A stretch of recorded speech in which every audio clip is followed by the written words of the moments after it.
Welcome back. All right, guys, we are moving on. We've just finished bones. We are now moving on to muscles. We're going to do a little quick review about muscles and some muscle tissue and stuff like that. And then we're actually going to be getting into the nitty gritty of each and every muscle in our body. So very exciting stuff, guys. Let's go ahead and get started. Oops. So the word muscle itself means little mouse, and this is named so because if you actually look at some of the contractions of your muscles under your skin, it kind of looks like a little mouse running around. So that's why they named it the little mouse, right? Or the Latin for little mouse.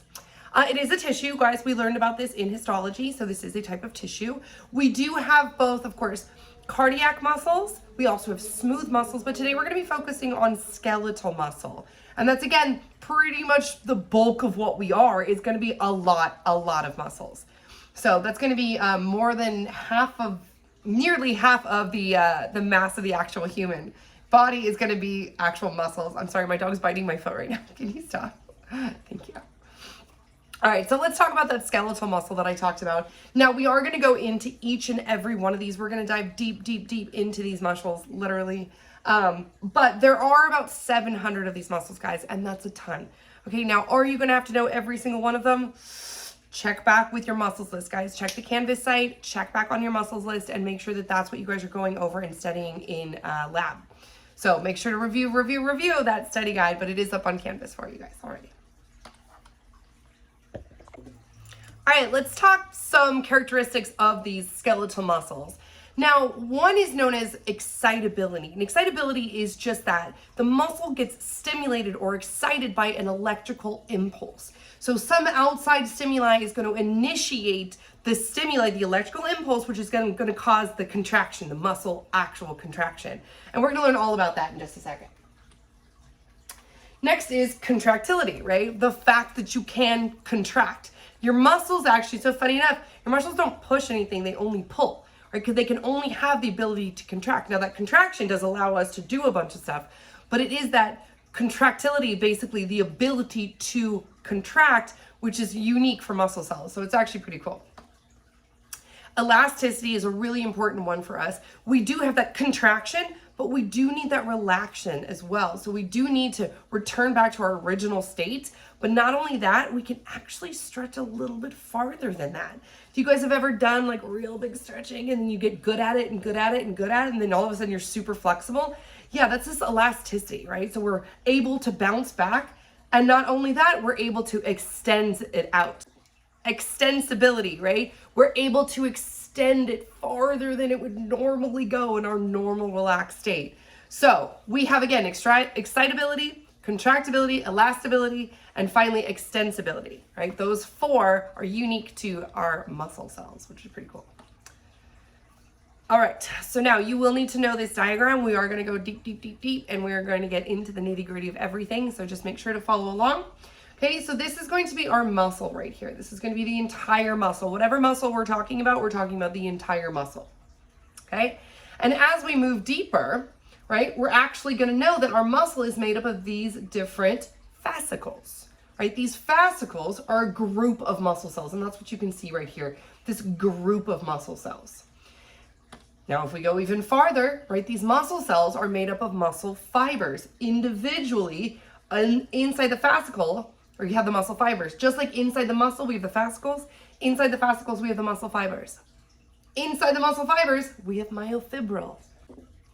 Now, these myofibrils are made up of myofilaments, and the myofilaments are the actual, like the part of the cell that's going to be doing the contraction. Okay, this does include our actin and our myosin, which we're going to see right here. So we do have a couple different parts. We have these thin filaments up top, right? And you can see the actin molecules comprised up of the thin filaments. And then these thick filaments right here, we have our myosin. And these are the little heads of the myosin. And they're actually going to kind of work like little feet, and they're going to like contract back and forth. And that's actually going to allow basically the cells to kind of walk on each other and like overlap each other. And that's the contraction part. So we're going to see that in just a second. So we have our muscle, right? This is our giant muscle. Our muscle is made up of fascicles. Each fascicle is made up of a muscle fiber, and each muscle fiber inside has these little myofibril, which are made of myofilaments, which are made of actin and myosin. All right. Now, surrounding your muscles are usually going to be a tendon, right? And that's what we can see right here. The tendon is going to be the attachment part between the muscle and the bone, right? This is going to be made of that dense, regular connective tissue, right? You can see here connecting the bone to the muscle itself. Now, the tendon is going to give way to the deep fascia, and the deep fascia is also made of this dense, irregular connective tissue, dense, irregular, right? We've got the tendons, which are the dense, regular, and then we've got the deep fascia, which is the dense, irregular, right? But these are basically going to help separate each one of the muscles. And it's really important that we do this is because we talked about that excitability, right? The cell's ability to get excited and to contract. Well, what if you only wanted to contract your arm, right? But then your neck starts to contract too, right? What you want to do is you kind of want to separate these, and you really do want to separate them and insulate them. And that's really kind of important, but we're going to talk more about that in just a second. Now you can see right here, the deep fascia attaches from the tendon again and surrounds the muscle right here. That would be that deep fascia. Then we're on the inside of the deep fascia layer. Now, this not only helps to separate individual muscles, but it helps to bind muscles with similar function. It helps to distribute the nerve and vessels like your veins and your arteries, which you can kind of see right in here. This is our nerves, veins, arteries. And it does also help to fill the space in between the muscles, right? We don't want just gaps in between them. We do kind of want everything nice and packaged. Like we're going to learn when we talk more about our organ systems. We do want everything nice and packaged, and that's what this deep fascia is going to help us do. Now, it is known as deep fascia because it is going to sit deep to the superficial fascia. So your superficial fascia is always going to be on the outer side, and your deep fascia is going to be deep to the superficial one or on the inside. Okay. Now, moving internally, right, deep to the deep fascia is going to be the epimysium. Epi does mean on top, so you're like, how can it be on top if it's deep to the deep fascia? But it is basically going to, and you're going to see this because there's the epimysium and other ones and endomysium, and that's what we're basically talking about. So this is the epi of that one, and that's what we're talking right here. So underneath the deep fascia, but superficial to all of this fascia on the inside here, that's your epimysium. Your perimysium is going to be inside, and peri kind of means around, right? So perimysium is actually going to separate each of these individual fascicles, and that's what you can see right here. So epimysium surrounding the whole thing, perimysium on the inside surrounding each of the internal ones, around each of these internal ones, and that's what you can see right here as well, the perimysium, okay? These individual muscle fibers, right, inside our fascia. This is our fascia here. And our perimysium goes all throughout there. Next up, we have the endomysium, right? Endo, internal. This is our inside. So this is going to be within. So this is basically made up of areolar connective tissue. It does contain some reticular fibers. Basically, we're binding all of our neighboring fibers together. That's what's really important about that endomysium. And that's what you can see right here. Right, that endomysium surrounding each one of these individual muscle fibers in our fascicle, right, in our muscle cell. So these ones are really important. Remember how I talked about separation, especially separation of electrosignals, right? That's essentially what we're doing here, is we're insulating each one of these. And so really you have to trigger each one of these to make sure that you get that contraction, because they are going to be insulated from each one. And that's really important, so that if I was trying to say contract my arm, my hand wouldn't go crazy or something like that. Like if I was just trying to contract my finger, right, my whole hand wouldn't slam down. And that's because we do want to protect from these electrical signals, because we don't want them triggering any other muscles besides what we actually want, or targeted muscle cells, I should say. Now, where do these muscle fibers come from? Well, they all come from myoblasts, right? In your embryo, as you're developing, you have these myoblast cells that can actually differentiate and to turn into lots of different things. And that's what we can see right here. So we start with our myoblasts. And several of these myoblasts are actually going to fuse together to form this skeletal muscle. So you can see individual myoblasts, they're starting to elongate, they're starting to flatten, they're starting to kind of connect until you have this elongated, multinucleated muscle fiber. Okay. Now, some of your myoblasts aren't actually going to turn into these little muscle fibers right here. They're going to turn into what's known as satellite cells. Now, satellite cells, you can kind of think of like a satellite. They're kind of orbiting around, right? That's what they're doing. They're orbiting around and they're kind of looking for any kind of damage, anything that might need repair. That's what these guys are going to do. They're basically going to come in and say, hey, I'm here to help. What do you need? All right, so we can see our multiple nucleus right here. This is our myoblast turning into these muscle fibers right here. All right, diving even further. Okay, so we basically have, looking at each individual fiber, we have surrounding it, this is known as the sarcolemma on the outside, right? Again, protecting it, insulating it, keeping it nice little unit, all intact.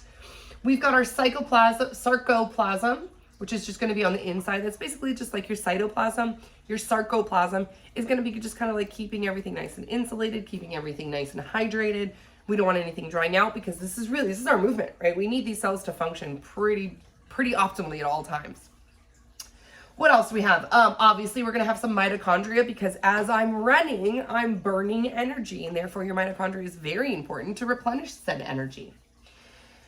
Looking at an individual myofibril, remember this is the one that's going to have the actin, the myosin. We're going to talk about that just in a second, but that's what you can see right here, these little myofilaments made of both those actin and those myosin. What else? Oh, basically this is your kind of plexus around here. This is like a nerve net. This is known as your sarcoplasmic reticulum. Very similar to your endoplasmic reticulum, but slightly different because it's sarcoplasmic reticulum, meaning in your muscles, in the sarcolemma. Let's see, you got your terminal cisternae right here. This is basically going to be this guy. This is going to kind of help wrap around here. So this is going not parallel this way, but it's going perpendicular, and that's what you can see right here. Also known as your transverse tubules coming down right here. And we'll be able to see this in a better image in just a second. So if you're like, I can't differentiate between the two, that's okay. We see it better in just a second. All right. So that sarcoplasmic reticulum basically is going to be used to store excess calcium. And calcium is really important in your body because it does allow certain pumps like the calcium-potassium channel to open up and energy to pass through in your mitochondria and all sorts of great things that hopefully you guys remember from regular biology. But if you don't, that's okay. Basically what we need is the calcium, right? You need the calcium for the contractions, and that's what's going to be stored right here in that sarcoplasmic reticulum. Let's see, it does extend across. Again, that's what's going to turn into that transverse tubules. This one right here going, and then you've got your little plasmic reticulum going right in through here. All right, let's talk functions, right? What are we doing and why are we doing it? Well, we are, again, most of the function of muscles is movement, right? Muscles and movement, but we're also really needing to attach our body to our skeleton. Right? We don't want our skeleton jumping out of there. I know this isn't Halloween, but it could be, right? We don't want our skeleton popping out of there. So we do need a site for muscle attachment. That's going to be a really big one. Now, because our muscles are attached to our bones, that does mean that our bones are our structure, but our motion is literally determined by the muscle. The contraction of the muscle is going to allow certain movements and restrict other ones. So we do have to remind you that there are a couple different types of muscles, right? The skeleton muscle is the one I've been talking about. This is the one that's pretty much all for motion. Now we do also have the cardiac muscle and the smooth muscle. Now cardiac, all right, that's your heart. Your smooth muscle is actually going to be found in pretty much any of your hollow organs, like your digestive system, part of your respiratory system. And basically we're using that one to just kind of squeeze fluids through places. So that's not so much for the contraction, that's more the motions, right? We ate that cheeseburger and we need to get it through our system. That's that smooth muscle. Now, obviously when you're talking about motion, you're talking about movement, it's always important to talk about proper movements. And I'm sure you guys have heard that when you're exercising and all this kind of stuff. It is really important that we do maintain our proper posture and proper etiquette as we work out. And this is because, again, it puts a lot of stress on our body. Think about doing that every single day for your entire life. And some of us all day, every day, we're doing that. If we sit incorrectly or with our legs crossed instead of flat on the ground, or we kind of hunch over, right? A lot of that's going to cause some serious damage over time. So these muscles, and they always say, stretch and sit proper. And that's because our muscles are really good at maintaining proper posture and stabilizing our joints if we use it correctly, right? It's when we start to get a little sloppy that's when injuries can happen, and that's when things can get hurt. Now, besides stabilizing when we're sitting or standing, keeping our posture nice and upright, it's actually a source of heat as well. Now, you can think about this as like metabolic heat, right? As I'm burning off my calories from that cheeseburger, I'm contracting, which means I'm actually creating energetic heat, metabolic heat, and that's really important for our body. It does keep us nice and warm and maintain a nice homeostasis or homeotherm. We are homeotherm, but our nice homeostasis, right? Helps some of that body temperature. Now, as we look at the skeletal muscle tissue, what we can see here is the striations, and this is really the most important, and not just important, but most characteristic of muscle tissue, and skeletal muscle tissue specifically, because smooth muscle doesn't have it, nor does cardiac, right? But these striations, these very, very obvious and easy to identify as muscle tissue. Now, we do have, again, these skeletal muscles, which make up about 40% of our body weight. That's a lot, right? It's not quite half, but it's a lot. Right? Our bones itself are pretty heavy, our organs, blood, all that good stuff, but our muscles are 40%. So it's a very big part of our body and extremely important. All right, so we did talk a little bit about skeletal muscle already, so let's get into some cardiac muscle and some smooth muscle. Hopefully you guys remember that. Now, cardiac muscle, right, we talked about that. That's only going to be found in the heart. These cells are striated, but not the same way. So what you can see here is you basically have these intercalated discs right here, kind of only the most obvious of these striations. Now, when you look at skeletal muscle, you can see all those tiny, tiny, tiny, tiny little lines here. Cardiac muscle is striated, but not nearly as much as the skeletal muscle. Now, your smooth muscle tissue is just that. It is no striations, hence smooth muscle, right? We already talked about how it is in the walls of your hollow organs, and this one is definitely involuntary. You don't want to have to think about eating your cheeseburger, right? You want to eat your cheeseburger and then you want it to just pass through your system without thinking about it. Same thing with your cardiac muscle, right? You don't want to think every single time, oh, better beat my heart. Oh, better beat my heart. Oh, better beat my heart. No, we would die, especially die in our sleep, right? So these are some processes that are known as involuntary, meaning we don't have to think about them and they're just going to happen. Now, our skeletal muscle, that is voluntary, right? That's the one that we are actively controlling. And that does make sense too. If I want to move somewhere, I want to think, oh, okay, I want to go pick up this mouse, and then I pick up the mouse, right? All right. Now, one thing students sometimes forget is that the muscle is still an organ. Remember, similar cells functioning together to form a tissues as a functioning whole unit is an organ. That's exactly what we're talking about. We're talking about all of our different muscles in our body working together in one function for motion, and that's our organ. So now most of it is comprised of this muscle tissue. That's why people just kind of assume that one is almost interchangeable with the other, but it's still an organ. So it does contain also other things like connective tissue, right? Very important. We don't want our muscles splitting open, especially if I'm trying to lift something nice and heavy, right? We don't want that happening. We want to keep everything nice and tight, like most of your body. Obviously, we have to have blood vessels. You have to have circulation if we're going to be running and we're going to be jumping and we're going to be doing all this kind of stuff. You definitely need to have that circulation, super important, as well as nerves, right? I need the nerves in my hands and in my muscles, because if I stick my hand in fire and I don't feel it, oh, I've just burned my arm off. But no, we need to have the nerves. We can, oh, ow, that hurt. Or, I'm being bitten by something, I'm being eaten by something, or I'm exhausted and my muscles are killing me, right? You need to have those feelings. So we definitely need to have those nerves. Now, again, this is probably the most important, is attachment to our skeletal system, right? Motion and attachment to our skeletal system. So most of our muscles are going to run from one bone to another. They are going to be connected. We do want everything connected. We don't want our arm falling off, and to keep everything nice and packaged, right, we want everything to be connected.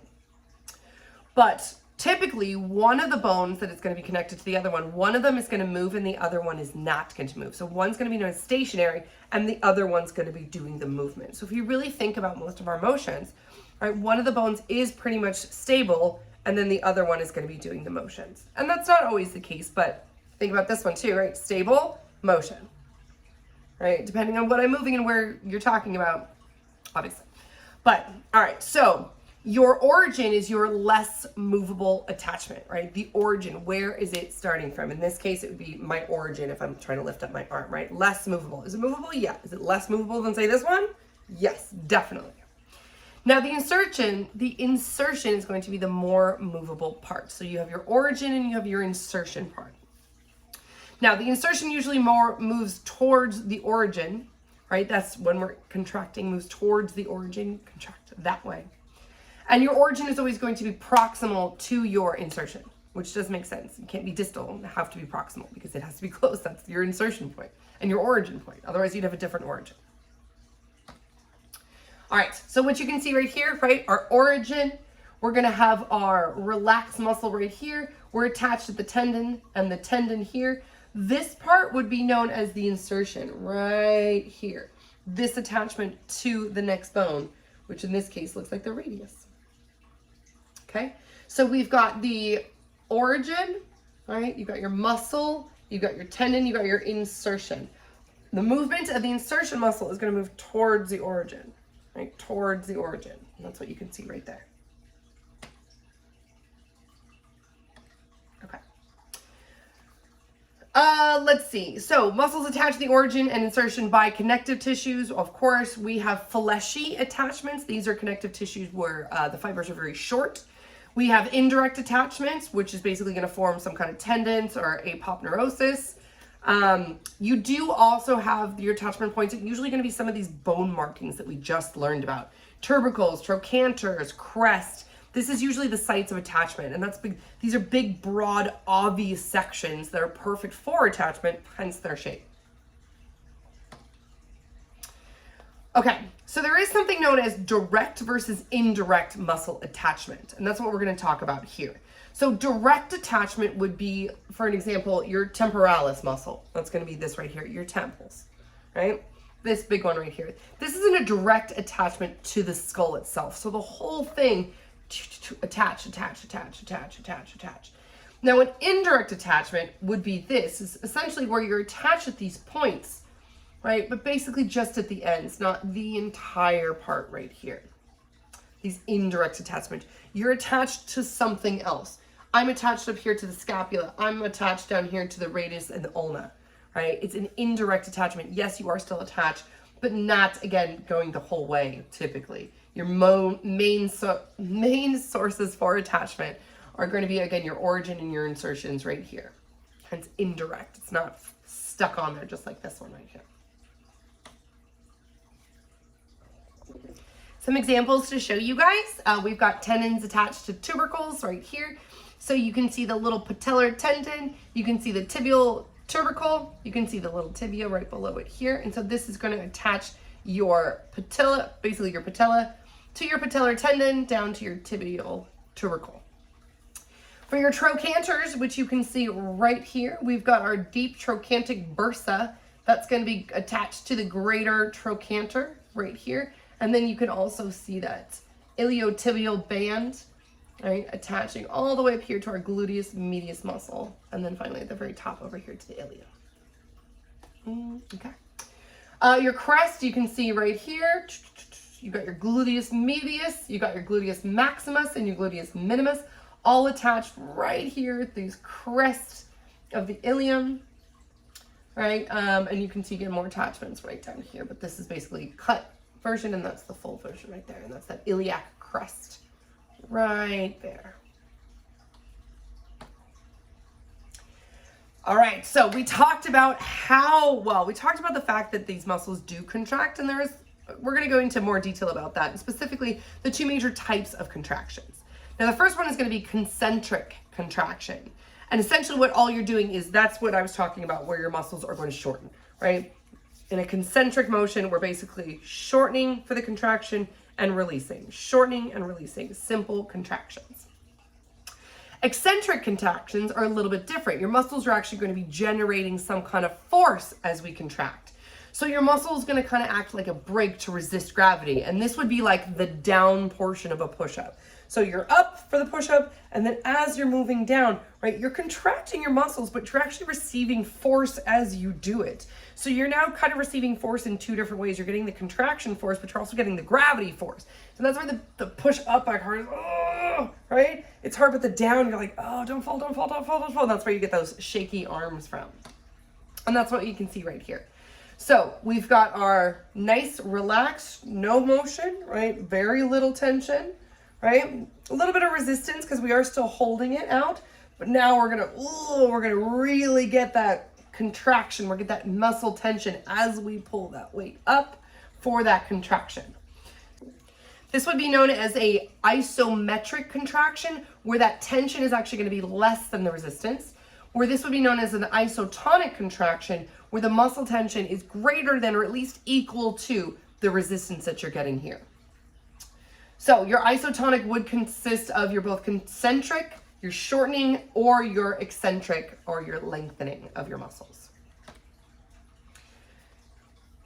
Now let's talk about how we do that. But before we do, we have to talk about the parts involved. And so really what's happening is these striations that we see in the muscle tissues, this is the key to our contractions. And that's because we're gonna have those, basically your myofilaments, your thin filaments and your thick filaments. Basically, you're going to have them lined up. They're gonna be separated, right? And that's why you're gonna see that contraction. And then that's what's gonna be sliding back and forth. And that's what you can see right here. Now, you will have to be able to identify this, guys. So I think we do have on another couple slides, but just make sure that you guys go over this, especially in lab, and be able to label all these parts. So let's go over this real quick. Okay. Now, we are inside one of our muscle fibers right here, okay? These are our little myofilaments, which make up this whole section, but really we're gonna be talking about one sarcomere. And one sarcomere, you can kind of think of them as like one section of the muscle. So each sarcomere, right, it's gonna line up, and that's what we're gonna see, those striations, right? That's gonna be in between those striations. This is a single sarcomere. Now on the inside of your sarcomere, the center of your sarcomere, you're gonna have what's known as the M line. I always think of this as the middle line, right? That M line, you can see that right here. Now that's the very center of it. That's that line that's gonna be going down the center of the sarcomere. Now the section in between right here that has basically no thin filament involved, so none of this red thin filament here, it only has this thick filament section that's known as the H zone. Okay, so if you take the entire thick filament here, right, that's the myosin, the thick filament, that's known as your A band. So basically the entire space between your thick filament and your next thick filament, right here, right, that's your A band. Now on either side of the A band, you're gonna have your I band. So your I bands only have the thin filaments. So you can think of that the H zone is only thick filament.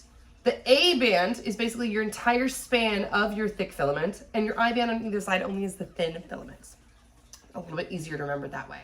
So again, we've got our M line right here. We've got our H zone going right on the outside of that. Our A band goes from here to here. We've got an I band going from here to here. Inside of the I band, you have what's known as a Z disc. A Z disc, and that's basically going that transverse all the way down here. I think that's it. All right, so what happens as these contract? So your striations, the distance between striations are going to change, and that's again because we're sliding back and forth on it. So we're taking one sarcomere and we're shortening it, and then like shortening it and lengthening it. That's our contractions. So that's what you can see right here. And what happens is these thin filaments actually start working their way in towards the thin filaments, towards the M line. So these thin filaments here, right, they're gonna work their way and they're gonna walk across the top of the thick filament, and then they're gonna walk their way back. So that's what we can see right here. These little thin guys, look at the Z lines or the Z discs, they're gonna go closer towards the M line, closer towards the M line, right, until they actually start crossing over each other. Right, they're going to be walking over each other, and that's that contraction. That's where you get that real strong. And that's also why at a certain point you can't contract any harder than that. That's your contraction. Basically, they've gotten to the end and they're like, we literally are already stacked on top of each other. We can't contract any more than this. What triggers this are motor neurons. And so say if I want to pick up that book, pick up that mouse, whatever I want to do, I have to send a signal to my muscle to do the contraction, because that's all they're doing. They're just contracting. They're going to go on top of each other and they're going to go back. That's all they're doing. We are going to see this in lab as well, the actual contractions too. So stick around for that video. It might be on Canvas as well. So double check, because I do want to show you guys that actually happening in real life instead of my hands just sliding over each other. All right, so your motor neurons are going to trigger what's known as a motor unit. And essentially, this is basically controlling all the muscle fibers. So this one motor unit is going to control many fibers. And so that's what you can see right here. We've got motor neuron number 1, motor neuron number 2. What's going to happen is these are going to attach to these different muscle cells, right? And they're going to trigger these certain points. Now, these trigger points are known as neuromuscular junctions. Neuromuscular junction, right? It's not that hard to remember. Now, one motor neuron, right, is going to innervate all of these different cells. And so that's great, because all it takes is one signal for you to be able to contract all of these different ones. Now, some of them are going to have smaller motor units, like your eyes. Your eyes are constantly actually going like this. And so you actually need fewer muscles, providing more kind of like controlled contractions is really what it is. You don't want one going and your eye just like twitching like crazy, right? You want to be able to focus on lots of different things at the same time. And therefore you need many, many little signals instead of like one major signal. Like if I want to lift up my arm, I just want to go back like that. But if I want to look around, right, it's a lot more complicated, and therefore you need more smaller but more numerous motor units. Now, this idea of contraction does kind of come with an all or nothing principle. You can't partially contract, right? You're contracting, right? And you can. I don't mean like I can't just like slowly raise my arm, but what they're doing is they're still contracting. And there's really only one kind of contraction that they can do. And therefore that's what that all-in-one principle is the fact that it either contracts or doesn't contract, right? There's no, I'm gonna kind of partially contract, or I'm just gonna contract this side. Nope, that's not how it works. It's a contraction. It's an electrical impulse that almost kind of like opens the door, right? It opens, contract, contract. Okay. Now, with all this contraction, you can probably assume that there's going to be some muscle soreness. So what actually causes muscle soreness? And there's several different types of muscle soreness, so we're going to talk about it. The first one is known as DOMS. And essentially, this is microscopic tears in your muscle fibers based on working out. Caused by working out, I should say.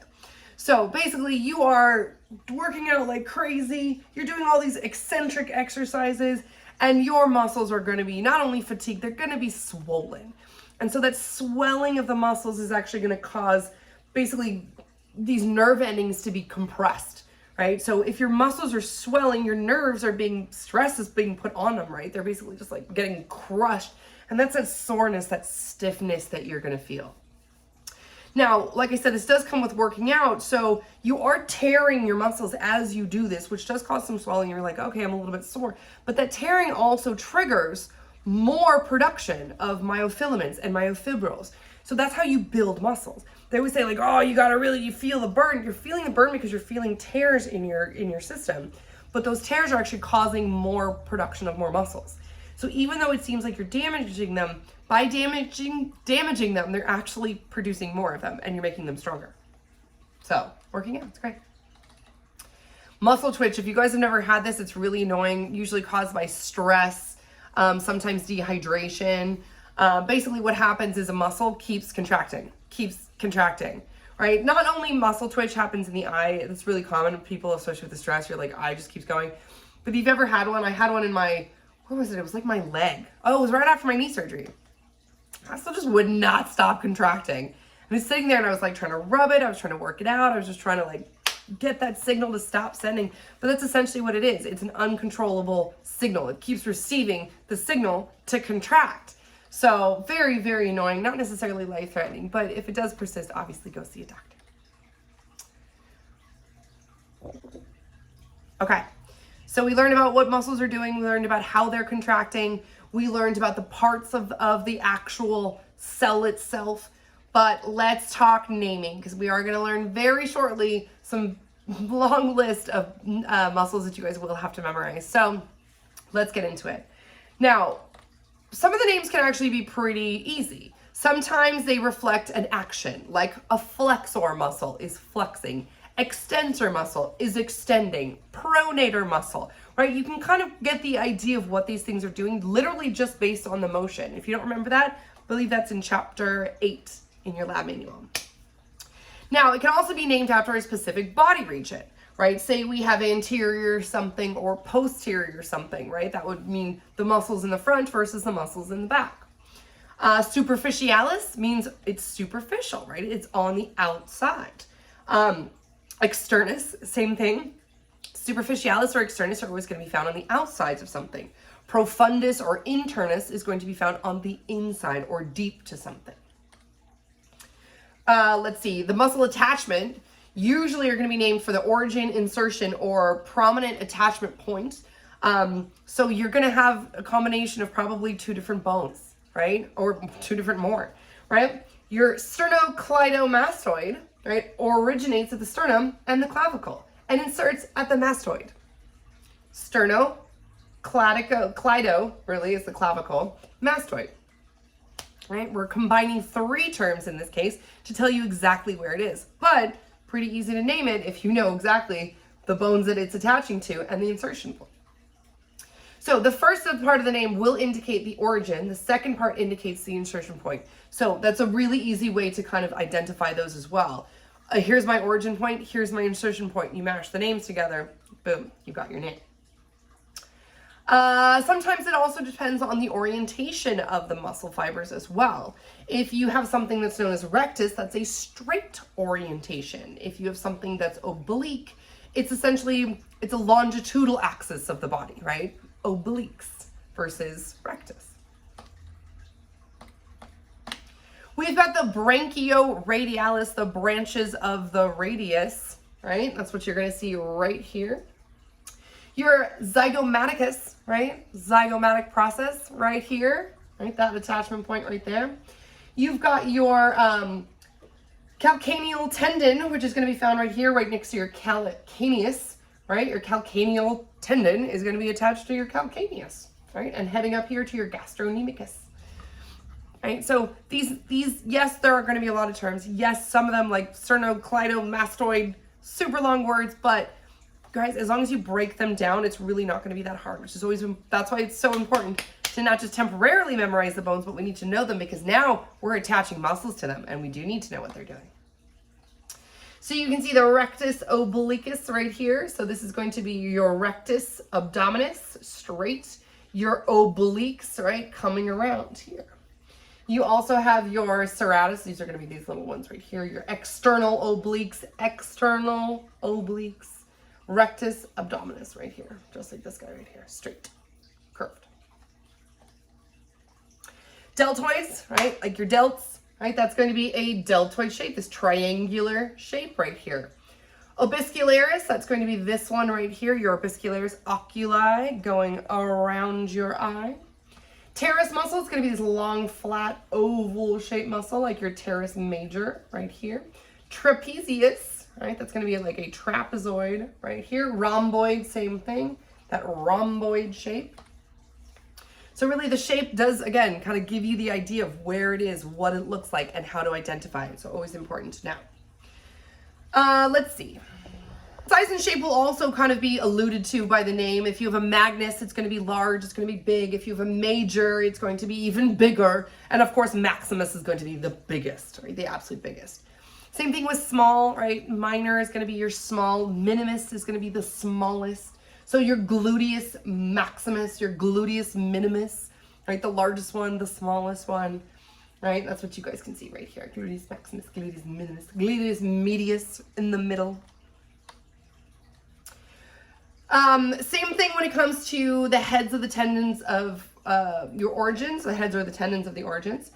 Essentially, if you have a bicep, you're going to have 2 origins. A tricep would be 3, quadriceps would be 4, like your quads.